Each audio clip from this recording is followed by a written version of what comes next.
Executive functions are not just for executives. They're for everyone, because executive functions is a term that describes the operational mode, the management system of our brain.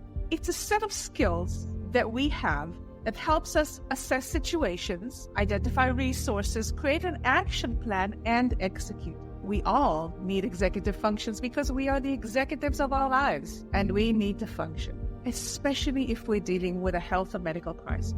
Whether we are the patients or we are caregivers, we need an action plan because no one teaches us how to be a patient and no one teaches us how to be a caregiver. We need a manual. The executive functions provide that. I'm going to address different executive functions and the way you can tweak them so it works well for you. Follow me and keep tuned.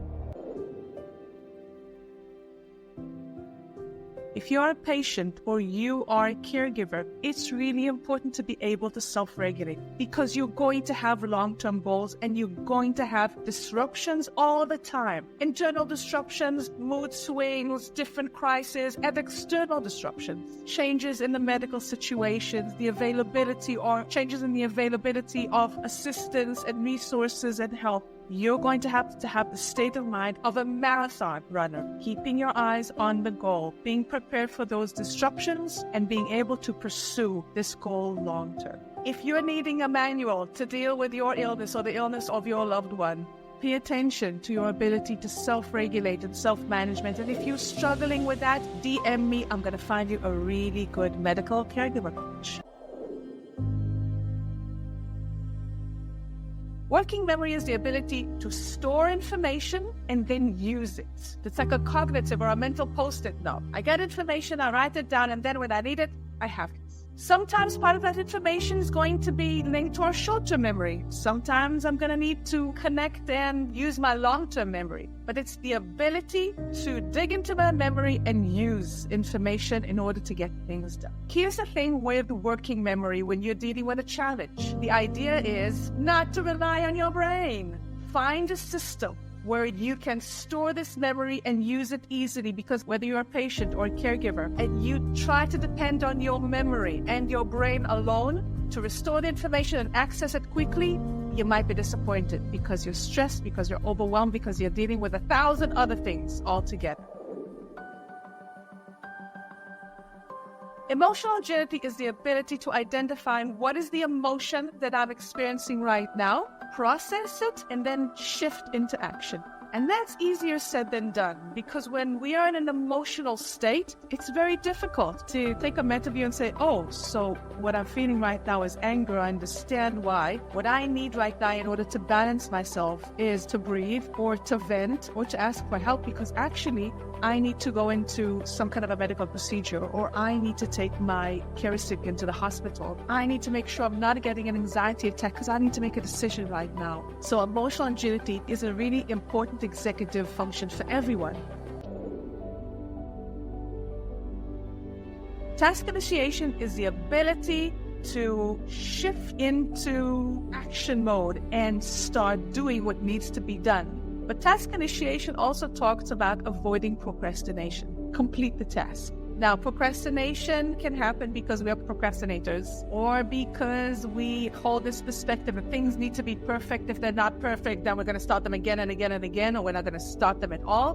But we can also find ourselves procrastinating because we're feeling anxious, or because we're stressed and we're just having this brain fog and not fully connected to all of our resources. When you're living with an illness, or you're coping with a medical crisis, or where you're a caregiver caring for someone that's living with an illness, then task initiation is really important, because things need to be done, and they need to be done on time, and they need to be done in a certain way. So you need to start tasks and you need to complete them, and you need to avoid procrastination, because procrastination might have really dramatic repercussions for results. If you are creating that manual of how to manage your illness or how to be a caregiver, task initiation is something you want to pay attention to. Planning and prioritizing, which is an executive function that allows us to create action plans and prioritize different tasks as we are executing this action plan. In order for me to plan and prioritize, I need to be able to identify the resources around me. I need to have this flexibility to prioritize and deal with interruptions. And I also need to connect to my creativity. Here's a little tip. If you have a plan that you want to execute, imagine yourselves completing the task or the plan. If you're struggling seeing yourself at the finish line, you might need some help. If you have a clear image of yourself completing the plan or the task and you can see yourself at the finish line, yay you. Use that task initiation executive function and go, go, go.